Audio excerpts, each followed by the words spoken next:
Florida only led for 64 seconds, but they had the lead at the end when it mattered. Chomp, chomp.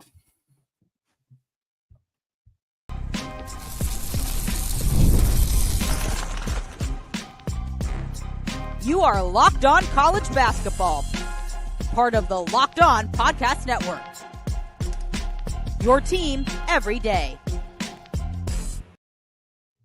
What is going on, y'all? Welcome into the Locked On College Basketball Podcast, a daily national college hoop show, part of the Locked On Podcast Network, your team every day. We are your co-hosts putting a cap on the 2024-25 college basketball season. I'm Andy Patton. He is Isaac Shade. You're joining us at the place to get your college basketball content every single day. Yes, folks, every single day, even going into the offseason. We'll talk about that to close out the show, because for now, we got to talk about the incredible national championship that we are just coming off of. The Florida Gators taking down the Houston Cougars. I want to thank all of you for making the show your first listen or your first watch of the day. Give a special shout out to those everyday listeners and those of you who've been hanging out with us in the Locked On College Basketball Discord channel. Folks, today's episode brought to you by Game Time. Download the Game Time app, create an account, and use code Locked On College, and you'll get $20 off your first purchase.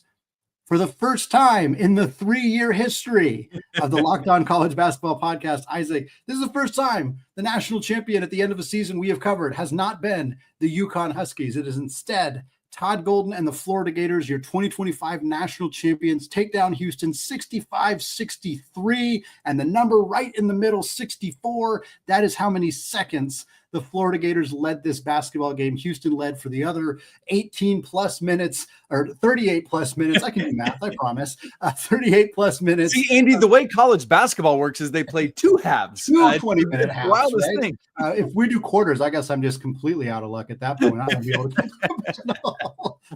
Folks, what an incredible game this was. Florida was down by as many as 12 points. It is the tied for the third largest comeback in the history of the national championship. I was a little surprised by that, not necessarily that Florida came back, although I was a little surprised by that too, but this is actually the third largest deficit. I thought we'd have more of those, but that's what makes it all the more special. First championship for Todd Golden, third overall for the Gators, Kelvin Sampson and the Cougs. We'll talk about them more. Unfortunately, the wait continues for a program that's now been to the national championship 3 times, but has yet to win the big one. And Isaac, I actually do want to start there, because the final possession of this game, we're coming off 2 incredible games in the Final Four, 2 extraordinary matchups on Saturday, and then we have this incredible game. And the only thing that would have made it better between these 3 games is if we'd at least gotten a look on the final possession, even if it's a miss from Emmanuel Sharp, a failed tip-in attempt, some kind of shot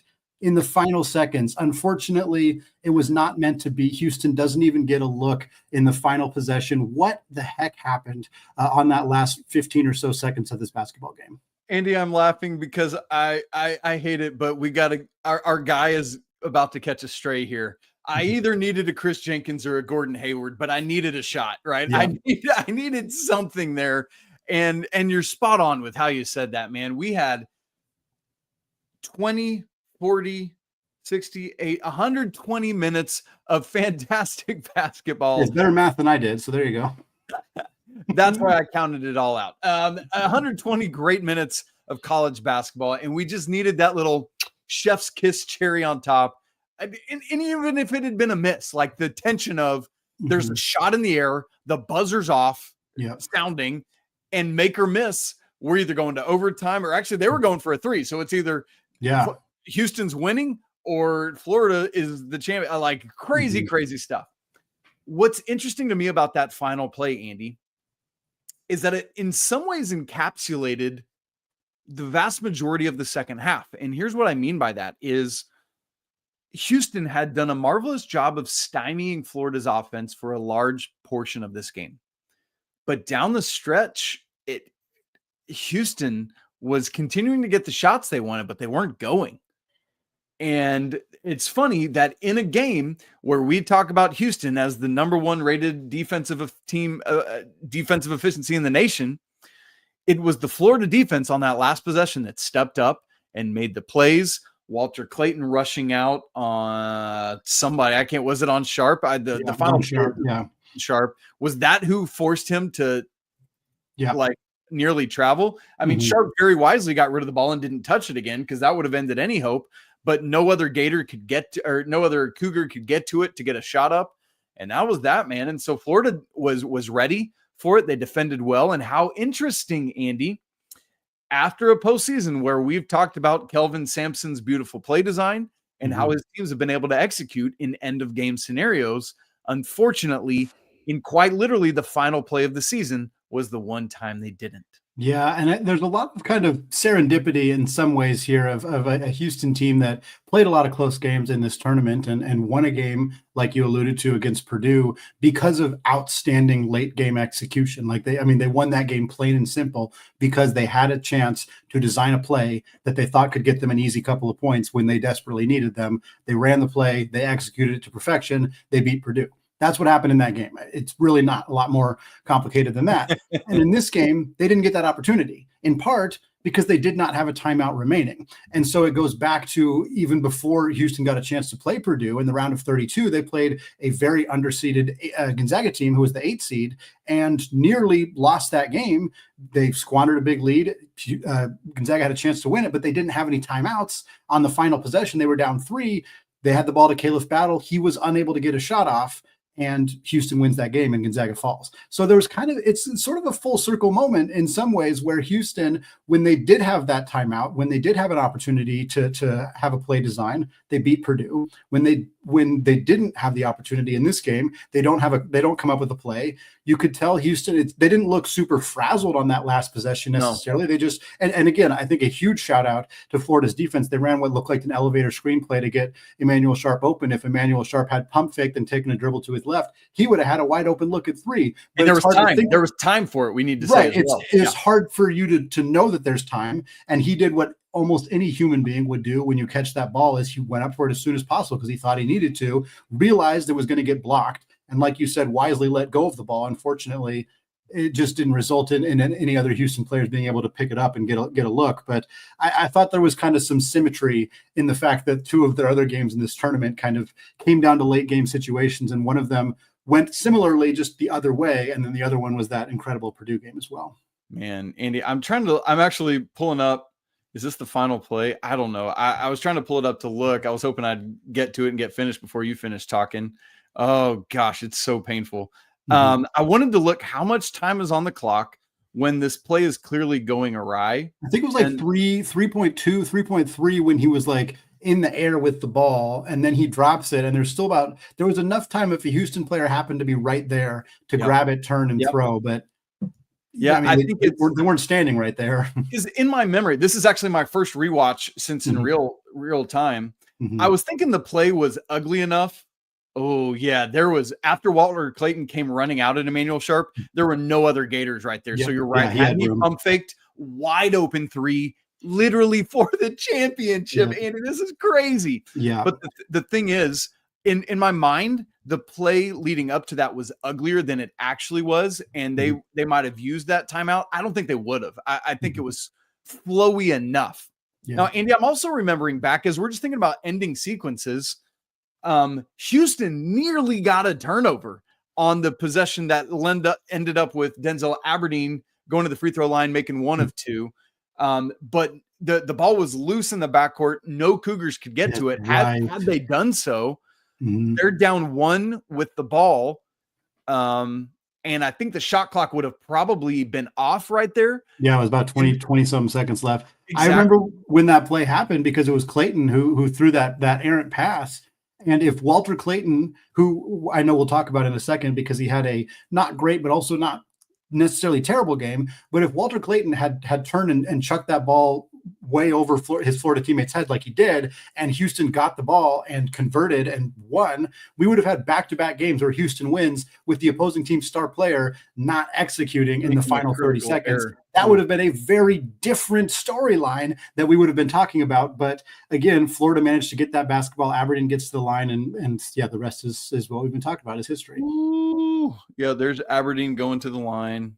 I want to get back and look to see how much time was on the clock. Right. Okay, here's that play, Andy. There is 26 seconds. Yeah, so even before the play starts, the shot clock was off. It's already off. Yeah. Clayton throws it ahead over Aberdeen. He picks it up at 20. Yep. Mm-hmm. So at that moment, Houston gets the ball with 19 seconds left, basically down 1. If they can recover that, Andy, I mean, just the moments and all of that kind of stuff. Mm-hmm. So and for Houston in that moment, they maybe they don't go for a 3, they go for a 2. And even if they don't make the 2, the fact that, they got 15 offensive rebounds in this game, you get a shot up at the 5 or 6 seconds mark, you have a really good chance of either making that shot and then you got to defend for 6 seconds, or you miss that shot and I guess Tugler, but he was fouled out, but Roberts or Francis or somebody gets a tip in, and then bam, it's ball game. Yep. And I could very well see a scenario. Here's what would have been interesting. What would be, does Houston use their timeout there, or since it's kind of a scramble moment, do they just play on? Yeah. I don't know. Andy, speaking of which, I want to ask you one more question before we get to our ad break. Mm-hmm. Put on your Kelvin Sampson hat for a second, if you will. Mm-hmm. They're down 2, championship on the line, have one of their worst 3-point shooting performances of the season for the team that literally came into this game number 1 in the nation in 3-point percentage at 39.9. Mm-hmm. Are you drawing up a 3 there, or are you to win, or are you playing for overtime? What would you have done if you were Kelvin Sampson? I think I would have played for overtime, but I get the argument both ways, because going for a tie in a game where you have significant foul trouble. I mean, Tugler's already out of the game. You have Francis had 4 fouls. You got a couple other guys with 3. But you don't have the momentum. You have not been scoring the ball well at all. And so going into overtime in that situation, I think you wouldn't feel like you're going into overtime with a ton of momentum. Now, granted, if you'd made a tip in or made a shot, at the buzzer to send it to overtime, you feel a little bit better. Sure. The momentum kind of swings in that direction, but I still think I would have gone for 2, even with that caveat, because they just couldn't shoot. I mean, LJ Cryer made 4 threes in this game. The rest of the team made 2.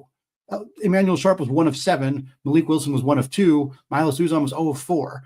Terrence and the one that Malik made was a banker. Yeah, Malik banked in a 3. They did not have a good 3-point shooting performance. Florida's a great defensive team, and I think that played a part in it. But I don't think I would have counted on trying to make a 3 in that situation. I would have probably tried to go for 2. But again, like we said already, if Sharp had pump faked, and I don't blame him because it's a tough situation to be in, but he would have had a wide open look for 3. You couldn't have asked for a whole lot better than that. But you got to give credit to Walter Clayton for jumping and getting in his face in that possession. It won them a championship, quite honestly. Yeah, I mean, because look, if Emmanuel Sharp pump fakes, mm-hmm.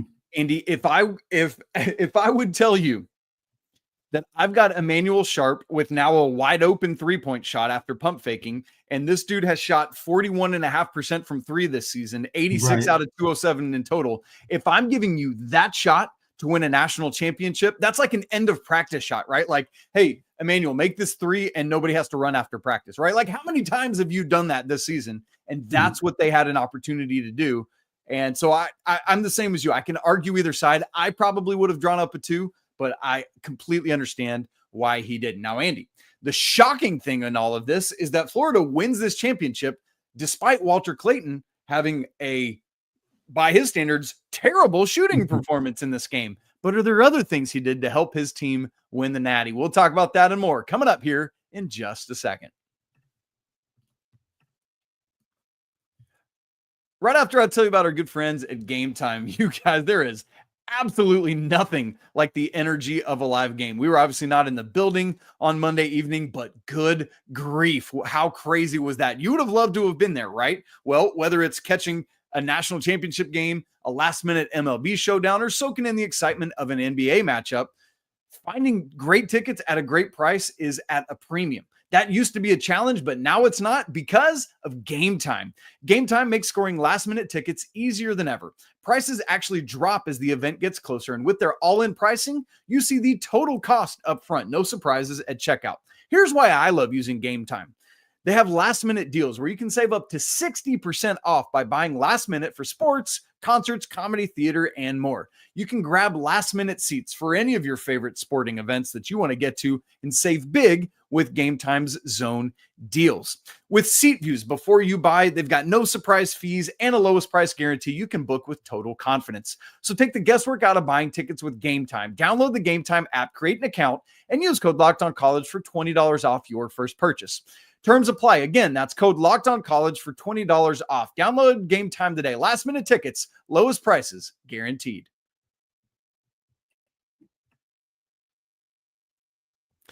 Andy, as we sit here at 1:08 Eastern time, it is 10:08 your time in the Pacific time zone, 12:09 for me in Central. I want to go ahead and say that it is very rare that we applaud the NCAA for anything, but we have been begging them for years, and this is not why they did it, but just we're grateful. You don't think we had a role in that? Well, you know what? Maybe we did. We are I'm not sure we're that influential. We'll see. Maybe next year. Look, you sell short, sir. The incredible weight this show carried. No, but the NCAA did move up the tip time 30 minutes. So instead of 1:39 Eastern time, it is 1:09, and we'll take that. Okay, Andy. Walter Clayton in this basketball game. We were having conversations like, look, this is the first dude since Larry Legend in 1979 to have 30 burgers in back-to-back Elite Eight and Final Four. Can he make it 3? And Andy, we quickly found out the answer was no, unless he had the dumbest second half we've ever seen, because Walter Clayton was settling for deep shots. He was, I think I'll say it and disagree with me here in a second if you want. I think he was taking the shots Houston wanted him to take. Literally 0 points in the first half. Didn't score until 14:57 left on a couple free throws, and his first field goal didn't come till 7:54. Andy, first off, what did Houston do to shut down Walter Clayton? And then secondly, was Walter Clayton still able to help his team though in any way? Yeah, I think Houston. I think you're absolutely right that Houston was forcing Walter Clayton to take tough shots or to not take shots at all. Walter Clayton took 3 shots inside the arc in this game. He went 2 of 3 on 2-point attempts. That's it. Now, he did get to the line a couple of times. It was 4 of 4 at the free throw line, but still, Walter Clayton did not make an impact in this game as a scorer outside of the 3-point line. And as a 3-point shooter, he was 1 of 7. He took a lot of threes, like you mentioned. A lot of them were very early in this game, and a lot of them were pretty ugly. To take a little bit of the weight off of him in that situation, a whole bunch of players took a bunch of really ugly threes in the first 10 minutes of this game. I don't know what was going on, whether it was nerves on both ends, whether there was just like something off about the court that both teams were not prepared for. But how many shots did we see, Isaac, that just hit the backboard, or that there was a possession where Houston airballed 2 threes in a row? Yeah, it was ugly. But Walter Clayton did what great players do, which is Houston's entire game plan and strategy was to take the ball out of his hands and to force other players to beat them. Walter Clayton had 7 assists in this game. He had half of Florida's 14 assists. More crucially, he had more assists than Houston. Houston as a team had 5 assists. Walter Clayton had 7. He executed in the sense that he let his teammates score instead of him. Florida had a really strong game plan early in this game where they were able to get their bigs open on like these little flare screen options. Alex Condon was getting shots at the rim. Micah Handlockton, when he came in the game, Ruben Chinyelu. And a lot of these were assisted by Clayton, where Houston was kind of saying, we're not going to let you shoot, but you have to prove that you can beat us in other ways. And he did. And towards the end of this game, when they needed him to be a little bit more aggressive, and I think the fouls kind of flipped the game in a little bit, where they called a lot of fouls early in the second half of this game. And I think it forced Houston to play a little bit more conservatively. JoJo Tugler fouled out of this game. Javier Francis had 4. And I think that change in this game forced Florida, or allowed Florida, to be more aggressive trying to get to the rim, and allowed Clayton himself to kind of do that. I mean, he only had 3 turnovers in this game. Compare that to LJ Cryer, who also had 3 turnovers but only had 2 assists. Like, Clayton was incredibly impactful in this basketball game. And for folks who just tuned in to the Final Four, the Elite Eight, who've heard a lot about Walter Clayton the last couple of weeks, who heard that he keeps having these 30-point games, they're thinking, what the heck? He only had 11 points. He was 3 of 10 in this game. Like, that wasn't a good game. It's a little bit more complicated than that. And I thought that he did what you can't argue with the result. Every player just wants to win the basketball game. Walter Clayton's a national champion. And I don't think Florida won despite Walter Clayton having a bad game. I think they won, and he did what he needed to do to help this team win against a very strong game plan. And ultimately, let's be sure, he'll remember sometimes, and some Florida fans will remember sometimes, like, man, Walter Clayton went on that epic run, and then he just pooped out in the champion. No, Walter Clayton, national champion. What a crazy run. And look, we talked about, is he Kemba Walker 2.0? Nah, because he didn't finish it off, right? I think not only did he to be Kemba 2.0, he had to not only win the national championship, but go off in this game. And so I don't think we can put him in Kemba territory, Andy, unfortunately. But here's what's important. He did what he needed to do, but in the first half, 0 points for him, just 2 points for Elijah Martin. That's Florida's 2 leading scorers, Andy.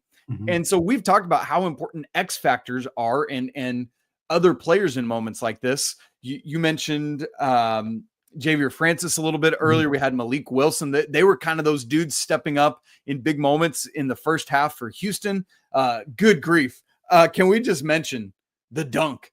Oh my goodness. The dunk from Javier Francis was absurd. Anyway, but for Florida, Andy, that was Will Richard, the other guy of that backcourt trio of Will Richard, Elijah Martin, and Walter Clayton. And for Will Richard, literally had 14 of Florida's 28 first half points, literally half of their points to keep them afloat, to get the other guys going. And, you know, Alex Condon was back in a way as well. But Andy, just how important was what Will Richard did to keep Houston in touch, or to keep Florida in touch in the first half? I think that's exactly what it was. I think it was the fact that Will Richard was the only reason Florida wasn't out of this game at halftime. Like you say, he scored half their points in the first half. He hit the first 3 of the game, which didn't come for, it was like for either team. 10 plus minutes into this game before either team hit a 3. And then Richard just hit a bunch in a row. He had back-to-back, and then he had a couple later in the half as well. It was so desperately needed for Florida to have another option. And I think we've talked about it so much, how great this backcourt is. And we've talked about how the front court doesn't always get as much love. And I kind of expected that Houston's front court would do a good job against the Florida bigs. And they did. I mean, Condon had a good game. He was 5-9 with 12 points on some of those kind of open looks that they had early in this contest. But Florida needed another guard to step up to keep them in this game. And Will Richard was the guy who got that done. And without him, in that first half doing what he did, this might have been a too big of a lead at halftime for Florida to be able to make a run, especially with Houston going on that 11-2 run to start the second half. That could have absolutely buried the Gators if they hadn't been within 3 at halftime. And the only reason they were even close was because of what Richard did in the first half. Okay, Andy, let's say it quickly before we move on. I mean, because you just talked about it. Like, this was almost like there were times early second half where it was like, oh, I remember my wife came home from an event, and I think the score was like Florida down 11 at that point. She's like, oh, you know, it's like, yeah, you're right. And because at that point, my brain is already shifting into all our conversations about Houston doing it and all of that. But here we sit. So, Andy, just to put a bow on this before we move on, how on earth are we not sitting here having a conversation right now about Kelvin Sampson winning his first national championship? I'm still wrapping my brain around that. I think there's a lot of different things. We could talk turnovers, we could talk fouls, we could talk 3-point. Like there's a lot of different things that statistically and even just like watching the game that you could kind of see. But really, it's simple. And I know this does not sound like good analysis, but Houston missed a whole crap load of shots in this basketball game. And I think at the end of the day, it boils down to that. Houston took 16 more field goal attempts than Florida in this game. 16 more. And they only made 3 more. And the 3 more made field goals was wiped out by the fact that Florida made twice as many free throws. That was the difference in this basketball game. Houston had 15 offensive rebounds. They had less turnovers than Florida. They made the same number of threes in this game. Both teams shot poorly from 3.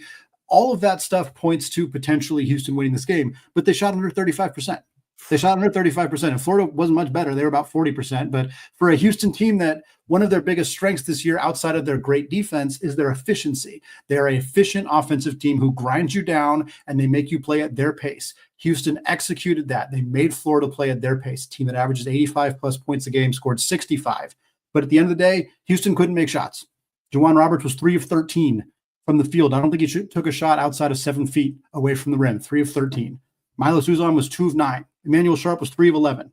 Like the guys that typically make shots did not make shots. And at the end of the, and credit to Florida's defense. That's not to say that Houston missed a bunch of wide open shots or anything. Florida's got a ton of length, a ton of physicality. They played well on that end of the floor. But I think if you were to look at the things Houston wanted to do in this game, for the most part, they did them. They just didn't knock down enough shots to get a W in the end. And that's why Florida's the win, celebrating with the national championship. Isaac, let's talk a little bit more about this specific championship for Florida. What does it mean? What does it mean for Todd Golden? What does it mean for this Gators program? And a little bit about the SEC, because that has been the biggest storyline in college basketball this season, is how dominant the SEC was. And here we are at the end of the season with a team from that conference hoisting the trophy, cutting down the nets. We're going to talk about that coming up here in just a second.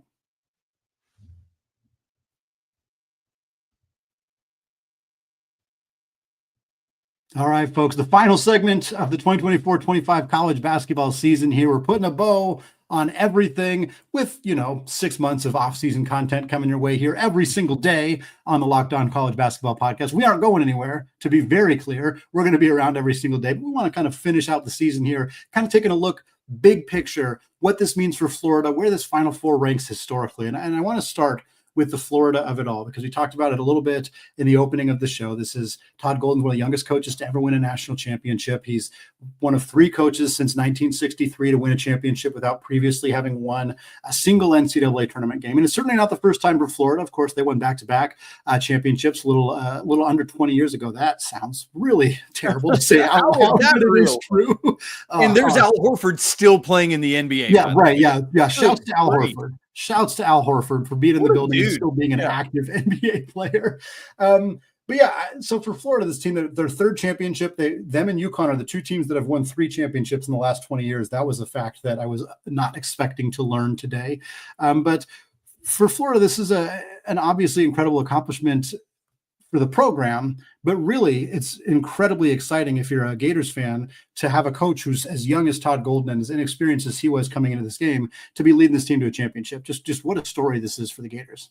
Yeah, Andy, I mean, really impressive stuff. And did it comeback after comeback after comeback throughout this tournament, nearly lost. You talked earlier about every time we've seen a championship on the life of the show, it's been UConn. They almost lost to those Huskies in the second round, for crying out loud, but they had to come back there and have done it time and time again down the stretch here, including in the national championship game and against Auburn, and so it's really impressive, the resolve and resilience this team has shown, especially, and it didn't become as much of a storyline as maybe we thought it would, but after a year in which Todd Golden was embattled throughout a large majority of this season, I'm not even sure that storyline is done being written yet, Andy, but to not let that affect your season, to continue to do what you did is really impressive stuff. And look, I mean, Florida's entire front court is basically sophomores. And so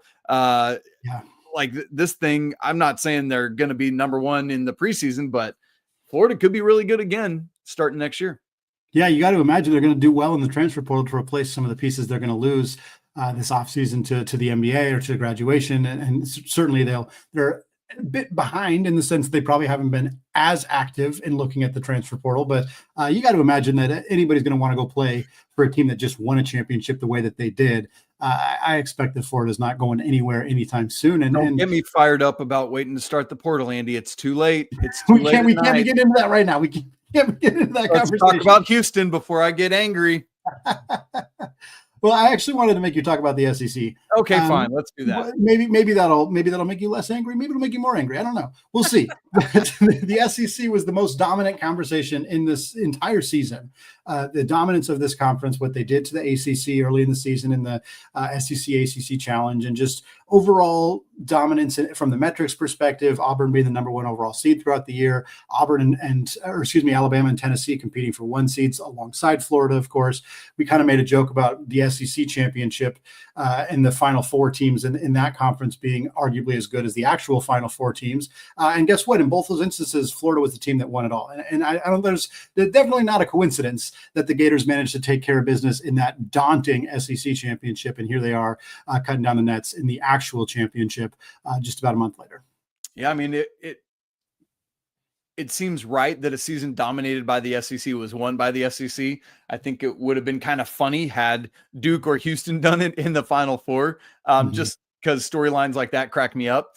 But it's more fitting that an SEC team won this thing. And I think fitting that, Andy, as you said, was arguably, with apologies to Duke and Houston, the hottest team coming into the NCAA tournament, right? Like, as you said, they won that SEC championship, and here they stand listening to One Shining Moment and cutting down the nets and the whole deal.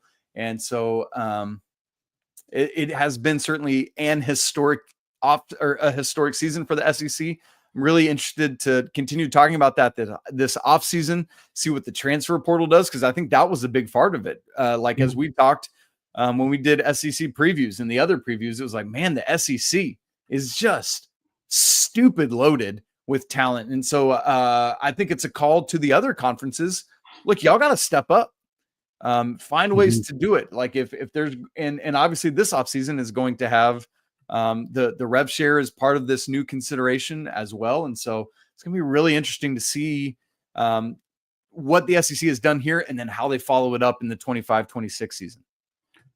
Isaac, 4 number 1 seeds in the Final Four. So much of the conversation was no Cinderellas, no upsets, incredibly chalky. I mean, the Elite 8 was basically all 1s and 2 seeds with the exception of Texas Tech. Like we had very little Cinderella stories in this NCAA tournament, but a lot of the conversation was, well, maybe that'll make for some good basketball in those last couple of games. I thought that Saturday and Monday were 2 of the best basketball days we've had this entire season. Those 2 games in the Final Four were electric. This game was fantastic. Sure didn't seem like it impacted it from a viewership perspective either. There was millions of people. We don't have all the data right now, but peaked at over 20 million people watching.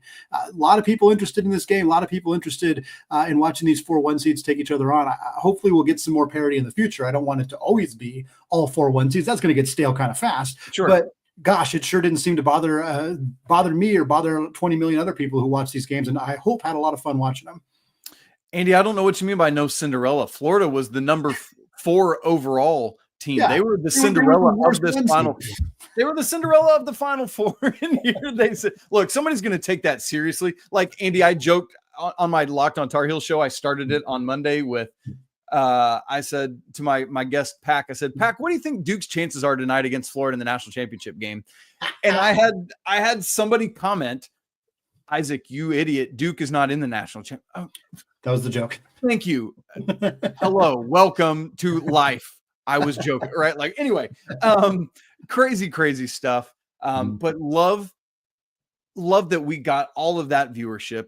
And I think again, we've said it all tournament long. We expect there to be a return to Cinderellas. Like this feels like more the anomaly, but then let's get this chalk. That's what we need now is the best teams playing late. That's what we're looking for. And I fully expect to see that.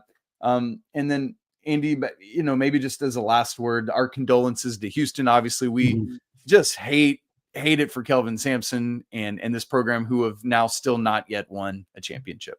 Yeah. I'm gutted for Kelvin Sampson, gutted for Houston. A program that I thought did things the right way. I love the way that coach handled post-game pressers throughout the season. He was very complimentary of the teams that he played. He gave that big hug to Caleb Battle after that Gonzaga game, which was in the One Shining Moment video, kind of a nice moment that we got there.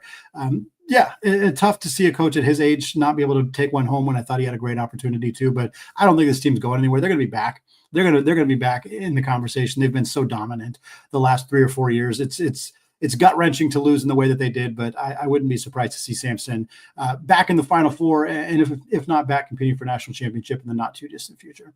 Andy, that puts a bow on the official part of the 2024-25 college basketball season. My man, I don't know how many times I've said this to you, but I will continue to say it to you as long as we get the honor of doing this. I absolutely love doing it with you. I would do it with no one else. And I'm just so eternally grateful to call you my brother and partner in crime. And here's to year 4, loading and incoming. And to all of you who have been with us throughout this season, I don't have the words, Andy, for all the people that have tuned in, watching, listening, interacting with us on social media and in person. It's overwhelming. And we thank you all in a big way. That said, we don't go anywhere in the off season because Locked On is 52 weeks a year, baby. So stick with us throughout the portal season because that's crazy. And coaching carousel and everything else going on. It's going to be a fun off season. We'll do lists and wrap up this season. Look ahead next. It's going to be so much fun. So stick with us on all your card trips this summer. It'll be a blast. Guys, as always, if you've not subscribed to the show, make sure you do that. If you've not joined the Locked On College Basketball Discord, we'd love to have you there. That link's in the show notes. As always, apologies to the lawyer family. Let's go Wild Pope. Shouts to Mick Bruins. Wow, Donovan Dent. We'll talk again literally tomorrow, but until then. Peace.